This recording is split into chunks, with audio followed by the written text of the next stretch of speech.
Hey guys, so video number 2 in one day. I think I'm on a roll. Just kidding. But I wanted to make an update. It has been 4 weeks without social media as of, well, tomorrow. So I guess I didn't make it quite 4 weeks. But I planned for it to just be during the season of Capricorn, and I reached my goal. So I wanted to give you guys an update. I don't know how long this video will be. I didn't take any notes or anything. But I kind of wanted to go over with you guys, exactly what happened. So you guys have probably seen my video that was the first, I don't know, was it 9 days? If you haven't seen it, I'll link it below.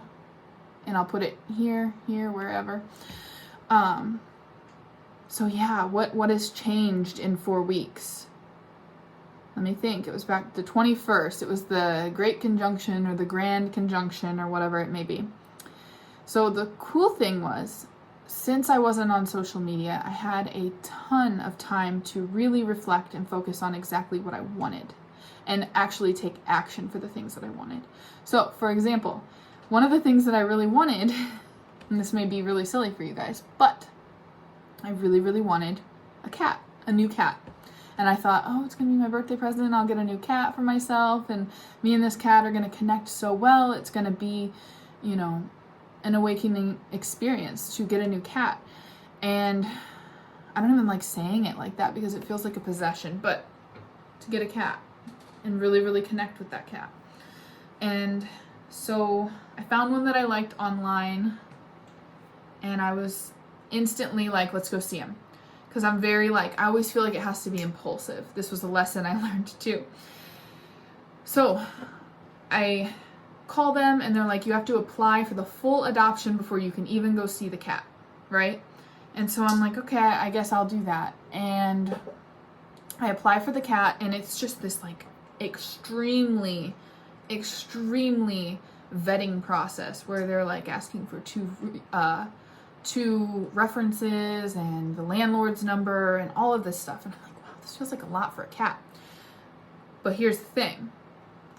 Animals are not something that you should be spontaneous with, right? They're not something that they're a lifelong commitment. And cats especially, they live to be 20 years old. So I knew, I had an idea that was kind of a thing that I should consider, but I also was just like, let's do it. And so I apply, and then they're like, well, it was just a bunch of stuff, a bunch of issues. And I kind of felt at that point like maybe this isn't meant to be. And then I found out that in our lease, we're only allowed to have one cat. So I learned, okay, I'm glad. Because at first I was upset that they wouldn't just let me go meet the cat and see if I even connected with the cat before applying. But then I realized, how crappy would it have been if I had connected with the cat and then I went through the process of adopting him and I wouldn't even be able to.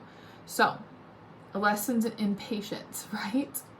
I was very grateful for that experience. But the point of that is, with the social media break, is that if I still had social media, I may not have ever slowed down to, be able to take action on that manifestation that I wanted and be able to really effectively take it off my list of things that I want to manifest. Because if I wasn't so, connected to what I want, I would have spent a lot more time just saying, I want a new cat, I want a new cat. I wouldn't have taken the action to do it. And so that might be a silly example, but it really was a big thing for me to realize taking action, even if it doesn't work out the way that you planned, is better than not taking the action and wondering and stalling, right? So I'm learning that in a lot of scenarios in my life, but this time off, I so strongly suggest it for everybody, because you can begin to start doing these things that are on your list and not have to wonder or be like, oh, why is it not in my life yet? It's really been a time of looking at what I want and going after it and seeing what happens. And I've seen that with the YouTube videos too. You guys, I've taken it off a pedestal. I've started realizing that I don't have to look a certain way to make a YouTube video. Sorry, my little neighbor's out there. She's so cute. She's 2 years old. She's out my window. But it's been such a reflective time of taking YouTube off a pedestal and making videos because I like to make videos. I genuinely enjoy making videos. And I stopped making videos back in, I don't even remember when I stopped making videos. I was told by my guides, but again, it was through oracle cards. I was told to stop doing it and only focus on Instagram. And then I found that it felt so dense to be on Instagram and so, you know, hard to exist there, I guess is what I'm going to say. But yeah, I re-downloaded Facebook and Instagram this morning. I got on there for like 15 to 20 minutes and I instantly felt worse. And I'm sorry this isn't like a formal update where I have like little notes that I jotted down and things like that, but I just want to genuinely share this experience with you guys because I had the intention that whenever I was done with this, I would give a synopsis or like an overview of it, but I figured I'd have it more planned, but I feel like it feels good to just kind of talk through it. Again, like I said, I'd suggest anybody to do it. I'm looking at my calendar. I don't know why. I don't know that I want to exist on Facebook and Instagram anymore. And I deleted my Twitter altogether. And I feel it's coming from my Instagram and my Facebook because it's nice on YouTube how I can control the content that I consume, right? Because they do a really good job at suggesting things that you want to see.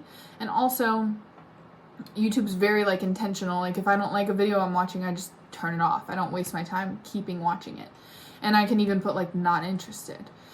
Whereas when you're on Instagram, it seems as though I unfollowed a lot of people hoping that that would solve the issue. You know, anybody that was having a negative mindset, I unfollowed. But then I found that it starts following hashtags without me even giving consent to it. And then Facebook is very similar where it's like they just start following people on your Facebook. And it's very strange. I don't know how else to put it. I don't know if anyone else has experienced this or noticed this. If you have, let me know because I'm really curious. And I'm sure a lot of you guys are like, yeah, I ditched Instagram and Facebook like last year and it wasn't a big deal. And I think where I'm held up with it is my businesses, but I also know that there's tons of YouTubers who their main traffic comes from YouTube, and there's really no point on having Instagram except for the fact that they just have it. So, with that being said, I don't know where the future lies with Instagram and Facebook, and I just got a friend request on Facebook, ironically, as we're talking about this, which is kind of funny, right? Kind of ironic. But I just don't know that I want to exist there anymore. If you guys have ever totally detoxed social media and then came back and realized you weren't missing anything, is that a sign to just get rid of it? Let me know what you think.